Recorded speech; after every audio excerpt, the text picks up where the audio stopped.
Hello, tech friends, and thank you for tuning into Emerging Technologies in Business, where we take a deep dive into different technologies that are impacting businesses today and in the very near future. I'm your host, Brock Riney, and this podcast is brought to you by ConcannonXR. Let's talk tech.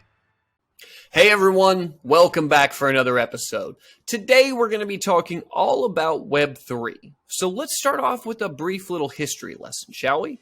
Web 1 was the very basis of the internet, and the best way I can reiterate it to you is to think of it like a Word document, but it's in read-only mode.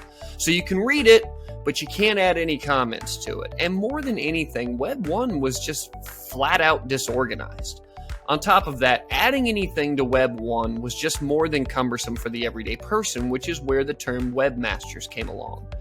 And finding anything or finding a web page meant that you had to know the exact address to search for, unlike today where we utilize Google to categorize everything with our modern web. Then came Web 2.0, and the world of 2.0 came out, and now we've moved from read-only mode to read-write mode. And now, hooray, we can share our feelings with the world and the internet. We can do that via blogs, vogs, hogs, smogs, whichever type you prefer. But all of that data is now cultivated and controlled by a few giant entities, which is why they essentially own you. It's the reason why you find it bizarre that you're now seeing an advertisement for lawnmowers when all you did was ask your home automation device about something lawn related. It's also why all you did was search on eBay for Weed Whacker line, and now you're seeing the new Ryobi 5000 with flames on the side that shows up on every single Yahoo, Bing, Google, MSN search. That's why Web3 is important. Instead of allowing these gigantic few companies to control your information, which they do by hosting servers that we as consumers utilize, that's our trade-off, realistically. We're allowing to give our cookies for these gigantic entities to be able to track our habits and our buying information. But because of this, the world wants to move to a decentralized version of the web, and that's what takes us to Web 3.0.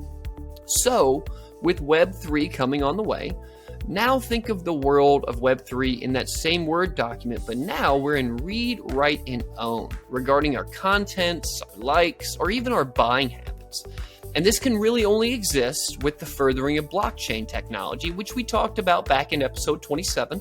Check that out if you want to get some more clarification.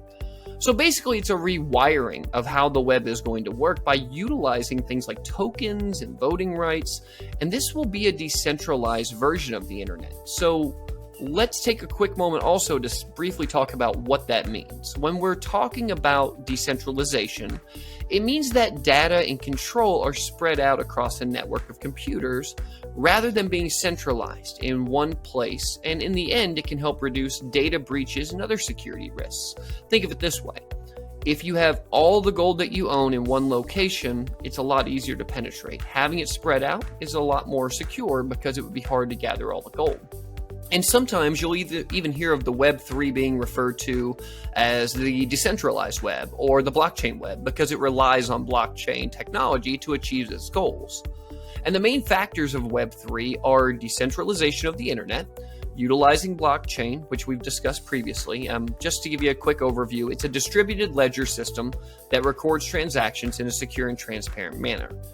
And what this also does is it tamper-proofs the data, and it makes the data more accurate as well.